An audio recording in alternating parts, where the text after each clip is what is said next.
नमस्कार शेतकरी मित्रांनो, सर्वसमावेशक पीक विमा योजनेअंतर्गत रब्बी हंगाम 2024-25साठी उर्वरित शेतकरी हिस्सा विमा हप्त्यापोटी रक्कम 15,59,71,986 इतका निधी योजनेची अंमलबजावणी करणाऱ्या पीक विमा कंपन्यांना वितरित करण्यात येणार आहे।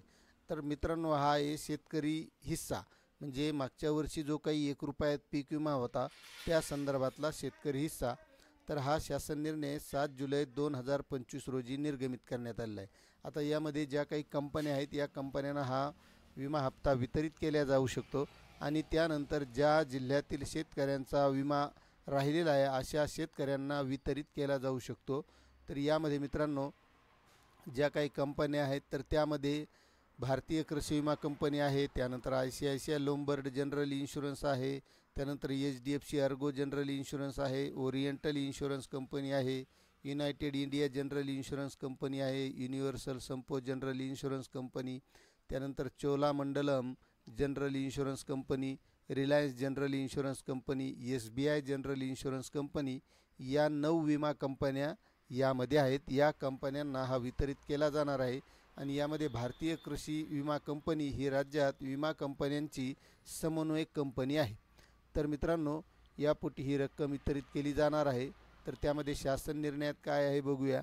तर भारतीय कृषी विमा कंपनीने सादर केलेली मागणी आणि तदनुषंगाने संदर्भ क्रमांक 6 अन्वये कृषी आयुक्तालयाने केलेली शिफारस यांचा विचार करता सर्वसमावेशक पीक विमा योजनेअंतर्गत रब्बी हंगाम 2024-25 मधील उर्वरित शेतकरी हिस्सा पीक विमा हप्त्यापोटी रक्कम 15,59,71,986 मात्र इतका निधी भारतीय कृषी विमा कंपनीमार्फत योजनेची अंमलबजावणी करणाऱ्या विमा कंपनी यांना खालीलप्रमाणे वितरित करण्यास शासनाची मान्यता देण्यात येत आहे।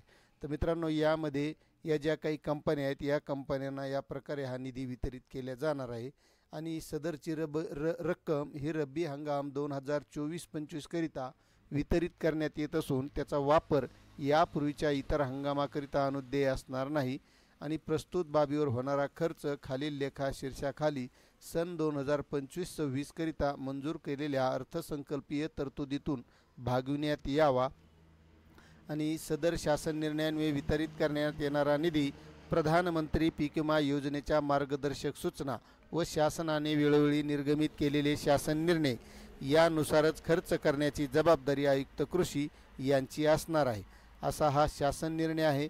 मित्रांनो, हा आपल्याला शासन निर्णय कसा वाटला नक्कीच कमेंट करा आणि आपल्याला सविस्तर शासन निर्णय वाचायचा असेल तर आपल्या डिस्क्रिप्शनमध्ये याची लिंक दिलेली आहे, त्या लिंकवर सुद्धा जाऊन वाचू शकता। धन्यवाद।